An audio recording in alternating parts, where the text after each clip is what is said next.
within a wheel, never ending or beginning on an ever-spinning reel, like a snowball down a mountain or a carnival balloon, like a carousel that's turning, running rings around the moon, like a clock whose hands are sweeping past the minutes of its space, and the world is like an apple whirling silently in space, like the circles that you find in the windmills of your mind. We're on. Apparently we're on. We're on. I believe so. Indeed. Right, ladies and gentlemen, thank you very much. Here we are. Yes, it's Pass and Move, the podcast. It's a new, sexy 3D virtual reality one. Look at that. Look at that. You don't get that anywhere else.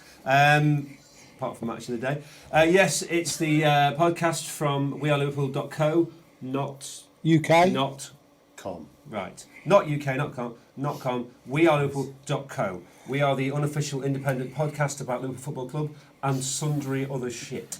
Absolutely. And of course, the great thing that we've got, that Match of the Day hasn't, is absence of that little ex-footballer that went to Man United. Yeah, guaranteed no Michael Owen on this. Although I've seen some of Ian's shirts and Mark Lawrenson should be concerned. Yes, it's the podcast that's more surprises than Valentine's Day around the Pistorius household. They found some steroids in his apartment now. Did you read that? No? Found steroids in his apartment. It says it was in a beef lasagna, apparently. So, come on, everybody. Come on, Did you everybody. hear that in a very similar story in West London that Fernando Torres' girlfriend broke into his bedroom to surprise him? No one was harmed. No. Pistorius will get convicted. I mean, he ain't got a leg to stand on, has he? Oh, come on, that's terrible. That's shocking. We'll edit that one out. Joining me, as you may well already have guessed, are three guests of varying degrees of uninformed credentials. On my way to Anfield this weekend, my first guest at the end there, he revealed to me a sickening addiction to Starbucks Marmite and cheese paninis. Pananis, as he put it. And losing weight while eating them. Yes. That's the surreal thing. Yeah. How many have you had today? None. How many times have you thought about them? Oh, thousands. Unbelievable. It's worse than Gaza, ladies and gentlemen. It's Andrew Wilburforce, McCrew Moose, ladies and gentlemen. Good evening. Quadruple hyphen. Yes, next to him, ladies and gentlemen, a man who likes meat so much he only has to hear the theme tune to Black Beauty and he starts to get a sweat on. Ladies and gentlemen, it's 50 Stew. Thank you. How's your ankle, by the way? You had a bad ankle, didn't you? I've still got tendinitis. Oh, really? Yeah. I'm supposed to be seeing a podiatrist, but I really need to book it to have it sorted. Okay. It's making his hair fall out now. And I seem to not Right. be able to make that appointment. Too much information, not that interesting. Well, you started that one. You don't have to tell me ins and outs of your daily life. Is it a time limit on this? Anyway, finally, shut up. Finally, Britain's premier bit part actor and industrial effluent recycler. Yes, he's had more dodgy stuff in his mouth than Kerry Katona. It's Ian the Don Donnelly. Thank you very much. So there's a sort of food Yeah, thing I going like on it. I mean, that's all. It's almost as if it's been written. Yeah, well... I don't know. I tell you what, after the journey I've had in here today, it's a lucky I could read this. Yes. And why was that? Well, I'll come to that in the second part. So this first part of the Pass and Move podcast, we want to cover the last couple of games we missed out on, which were the two triumphs of the Arsenal 2-2 and the Man City 2-2. So should we start with the Arsenal game? A game, of course, we should have won. I was there. You were there? I was meant to be there. Right. Again, it was the leg, was it? No. Just an hour before I got told the ticket's gone. Ah, right. Okay. Always a pleasure. I wasn't there. You weren't there. I've got better things to do. So, it was one of those weird games because normally we completely dominate games and we have all the possession and then, of course, fail to score. That's normally what happens. And then, but this is a kind of unusual move, wasn't it? Because actually, Arsenal had all the possession, and we scored the goals. It was almost, if it had gone to plan, it would have been a complete role reversal from the game at Anfield, because I still think that's the best footballing side I've seen us play this year. Yeah. They crucified us at Anfield. Yeah. They tore us apart at home, as I said before. They watched us for 20 minutes and then said, you haven't got anything, and they took us to the cleaners. Yeah. This time we scored really early with Suarez. Henderson should have scored with the lob. We should have, Suarez or Sturridge should have put us about 3 or 4 nil up by half time. We should have been 3-0 quite comfortably. And but if you look at those famous things, stats, which, contrary to the Don's belief, I'm not a great lover of, I think they had 62% of the possession on the night. 61.8. 61.8. And I think what's the most telling one is, for me, which I'm, again, but it's the number... It's the 0.8 but for me is the most telling. The number of passes, the percentage of passes completed in our half of the pitch, right, was something like 79% or something. Okay. And the number of passes overall. Now, we're a passing side. We are now seen as, along with Swansea and Arsenal. We're a passing side. Yeah, the ball keeping side. Lump it forward. T-shirts available on eBay. Yeah. They made 600 passes to our 373. Right. We were played off the park. But we were 2-0 up. As you know, as we all know, it didn't feel like that on the game. It didn't feel like that they had that much dominance. Because of Daniel Sturridge. We, for the first time, played as almost like Kenny Dalglish's counter-attacking side for the first time. But it didn't feel like we were being dominated. It felt like we had them in certainly the first half. It felt like we had them in our pocket. Yeah. And that was the disappointing thing about when they came out the second half. They went, let's get out of their pocket, and then they came at us. Yeah. And then we scored the second goal. Well, I think Theo Walcott woke up in the second half. What's very weird is this whole statistic about us not being able to beat teams from the top bit of the table. Top 10. But actually, against the better sides, the real good sides, like the Arsenals, the Cities, United, we always do raise our game. We do. The problem is we just can't. We can't finish a game off. We can't close games down. Well, we've turned into the antithesis of the Kenny Dalglish team, because now before we would, if you go over the last 4 or 5 seasons, we had the best results of any team against the majority of the top 4, 5, 6 sides. Okay. Yeah. And then we were crap against everybody in the bottom half of the league. And I've said before, I think that's because Kenny found a way to motivate the boys to play. You got the legend there telling you you're playing against a big side, you're representing Liverpool, puff your chest out, get on with it.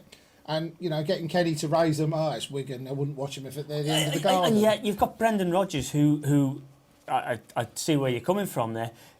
When he has the interviews, and I'm not criticising it, he's talking the talk. He's always saying about, Liverpool, you've got to, this is Liverpool, you have to play. You have to raise it every week.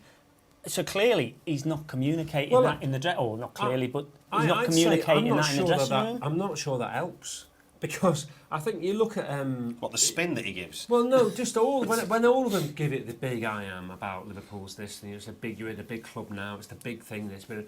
And you look at somebody like Henderson. He visibly shrinks when he gets on the pitch, and Downing if he notices. You know what I mean? It's like a lot of those players just feel the shirt's too big for them. But I think that's symptomatic of something that was happened last year under Kenny, and definitely happened under Hodgson. Has been happening. I forgot about that. Yeah, I forgot about Hodgson. I always weird. I always feel like Bobby Ewing in the shower. Yeah. When I woke up, come out of the shower, there was no Roy. I don't. You're right that Liverpool can raise the game and do something, but it's like they raise the game. Almost like they raise the game because there's nothing at stake, because everyone's just gone, well, we'll not win that game. So the players go out and go, well, we'll prove you wrong. And then the minute that there's any expectation or there's anything at stake, we go to pot the shirt, like you say. It seems that the shirt's too big for them. We did. There is a key factor in the fact of Arsenal coming back to 2-2 that has been slightly overlooked, and that was the withdrawal of Daniel Sturridge. Because the withdrawal of Daniel Sturridge gave Arsenal 25 yards further. I think we're a far braver team in attacking terms when Sturridge is on the pitch. I think much further forward. The difference he has made, whether it's just him or whether it's just the fact that we've got another attacker on the pitch, is that and I don't think we can. I think from this moment up, since he started enjoying the team, I think we can start to probably sounds crass, but we can start to properly judge Rodgers now, because this is his team now. It's getting his team, and all of a sudden there looks to be almost a squad there of play. I mean, I think we need another. We need another striker because obviously Barini's made of tissue, and actually, to be honest, when he does play, let's face it. I'll tell you, anyway. So when he was lying on the floor screaming, I was going. I tell you what, Barini's not only made of tissue. He looks like when he plays, he looks like he's used tissue as well. He's out for a season now with a dislocated shoulder. I'm sorry, but didn't it? When you were a lad, or when you were playing games, just get up. Didn't somebody do that, and then somebody go, "Oh, come here, lad," and they go, "Pop it back," and you go, "Ah!" and then you go, "All right, you're all right now. Go on, off you go." But he's out for the season. Yeah, don't you kick the ball with your feet? You pop it back in. Don't you? Brian Robson played a World Cup with his didn't he? Old what was he called? Brian Robson. Bruni's foreign now. Well, let's have a look at the side for Arsenal then. So, Rayner, Agger, Wisdom, Carragher, Johnson, no Skirtle, Lucas, Gerrard, Henderson, Sturridge, Downing, Suarez. Again, this midfield, we don't quite know what our best midfield is now, do we? We're not. That feels a lot like it, and it certainly acted like it. For me, I still don't think Henderson should be in your first choice midfield. I mean, he's got a good engine on him. But, I mean, I was talking to somebody at the match yesterday who was saying, the thing is the fact that we move around so much and we pass the ball so much, and there's so, they go through a lot of work in that game, that maybe they all start blowing a bit towards the end of the game, and that maybe there's an argument having Henderson on the bench just because he's got a great engine on him. Well, I think Shelby's been dealt a little bit of a bum card. Is that a saying? I don't know. I don't know. No. It's a nice bum stick. You could have I don't think Shelby has. I don't think Shelby's done too much wrong. And I think he's unfortunate not to be getting a start. There's been personal issues with John Joe Shelby that the club have sort of only hinted at, and even he came out of. So he's not been... He came out? He came out yesterday. He's not been Good, rested. about time. He's not been rested on form. He's been rested for personal problems, apparently, which they won't highlight too much of. Just a sniffle. I thought you were getting a bit emotional about it. I'm a big fan. Has he got hay fever? Is that what you're saying? I don't know. I wouldn't possibly like to comment. For me, the telling introduction there, and I must admit to being absolutely terrified on the night, was Jamie Carragher. Right. Martin Skirtle and Brendan Rodgers. It's fairly well-known secret. Have had serious words. But that was after the Oldham game. And that was prior to that. But in the Oldham game, it sort of came on top again because he said, "Well, you're the leader of that back four in the Oldham game, which was Quartez, Skirtle, Wisdom, and Robinson." Yeah. But the fact that Rodgers picked the wrong back four but whatever. And you've got plus Brad Jones, so you had 5 players that don't have a voice and didn't go down very well. But he'd already criticised Skirtle heavily. They'd had a massive falling out, and a divorce looks fairly imminent, to be completely honest. Now, when Cara started, I'll be totally honest, I sat there and went, "We're screwed." We're playing Jamie Carragher against Walcott, Giroud, the fastest flowing team. And Jamie Carragher was man of the match by some distance for us in the end as well. I was going to say, because the flip side of that game was, as much as we got 2-0 in front and then they pulled it back, actually, the real moral victory for Liverpool on the day, if you think you'd have took a draw before the game, is that we didn't lose. It looked like we were we were there for the knockout, as it were. And we should have nicked it at the end. Yeah, and we had the best chances towards the end, and it was like that was the. I know we've had lots of moral victories, all last season in this, but don't get your points. We should do that next season. Yeah. Well, moral victories. I'll tell you what though, I have to admit, because I'm I'm a very well-known critic of the boy, but when you're standing in the Emirates in an Arsenal corporate box and Jordan Henderson, of all people, wriggles his way through the entire Arsenal back four to play a 1-2 off their goalkeeper and slot the ball in, I rather excited at that particular moment. Was you allowed to cheer? Allowed to cheer. I'm like Alisson Dunn at the Man City game. Now, allowed to cheer. I ran the entire length of into 8 Arsenal corporate boxes and discovered that at least 30 other people in those boxes were all Liverpool fans as well. It was fantastic. Yeah. So I mean, I was kind of essentially to sum up on that. I was really disappointed because I thought, God, well, actually, we've had a bit of luck here. We've scored, we scored early on, which do we ever do that? No. And also it's against a big side. Look, this is going to happen.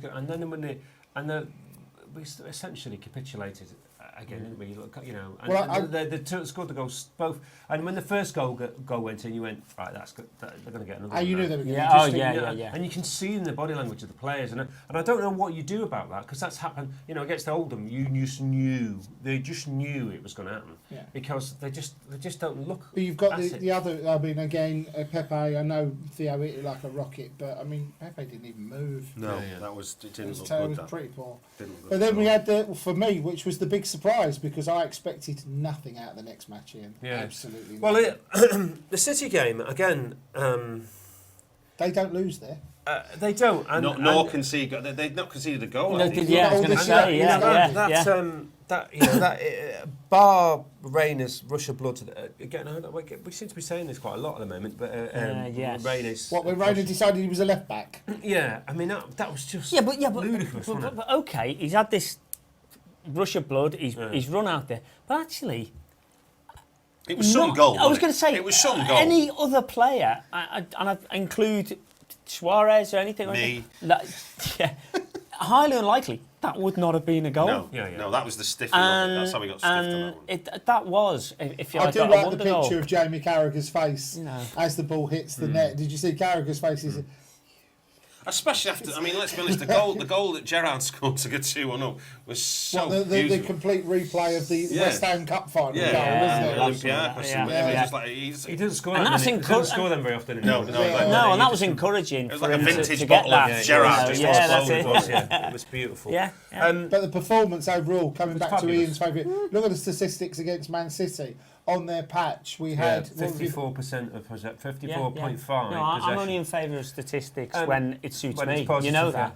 But again, I think it's the Sturridge effect. I think absolutely. I think we're a different team with Sturridge. I don't know what it looks like to you, but Sturridge to me is a genuine forward, whereas semantics. Whereas Suarez is an attacker, and when Sturridge is playing, it's like Suarez just goes where he can cause the most havoc. Without losing your attack, we keep the strike force there, so the defenders have to go. We've got to mark Sturridge. Yeah. But then it's like, where's Suarez? And how many times now have you seen Suarez? You know when he would get to the byline, 6, 8, 9, 10 yards out.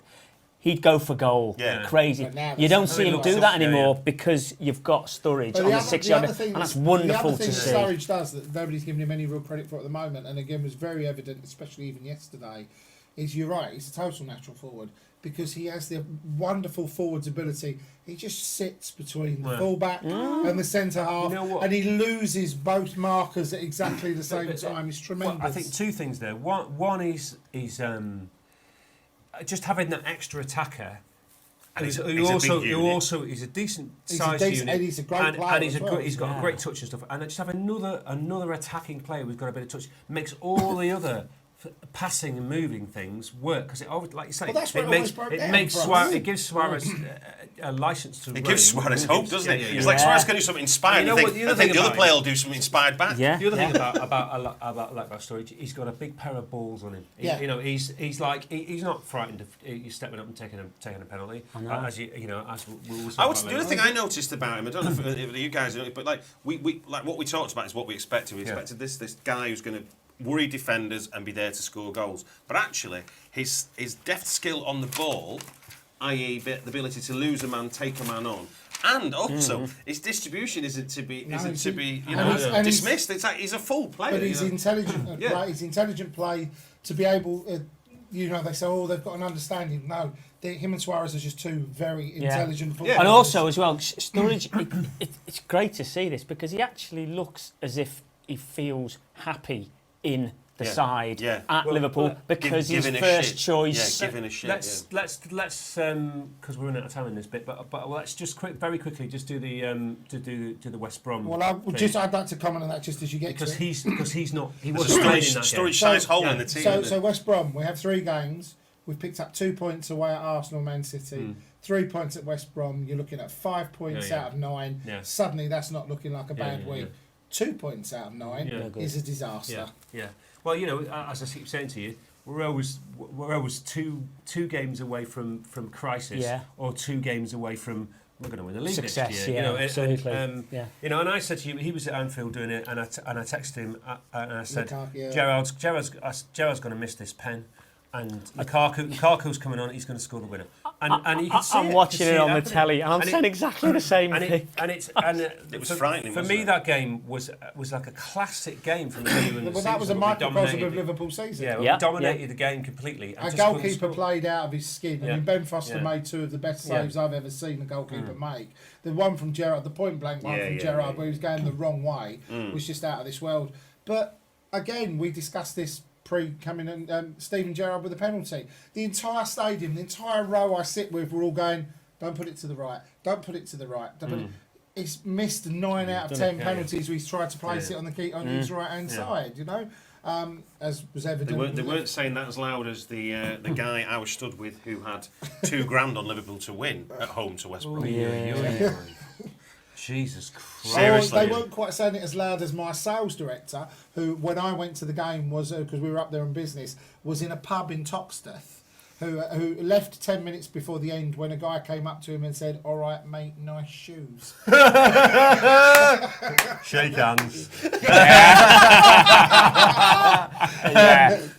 Get your coat you've pulled. Very, very quickly, just to wrap this up here, but sponsored by the Seeing Eye, that game, which is really good to see. Can you tell us a bit more about the Seeing Eye? Well, you've got the charity where we head of charities. Head of charities, yeah. We do the club put on where change the shirt sponsor to represent, and it's a sporting site organisation. And the half-time entertainment was probably the entertainment of the game because it was John Bishop and Robbie Fowler taking blindfold penalties. Him in the face, taking blindfold penalties against 2 non-sighted footballers. Yeah. And Bishop was clowning around as you'd expect and got his hands and knees, and Robbie Fowler kicked him in the head when he went to take He had a blindfold on and he was putting the ball down, and Robbie Fowler goes to take the penalty and boots him in the face. It's hilarious. But what they did, obviously that bit was all shown, and what they did, Bishop missed, right? And he was livid.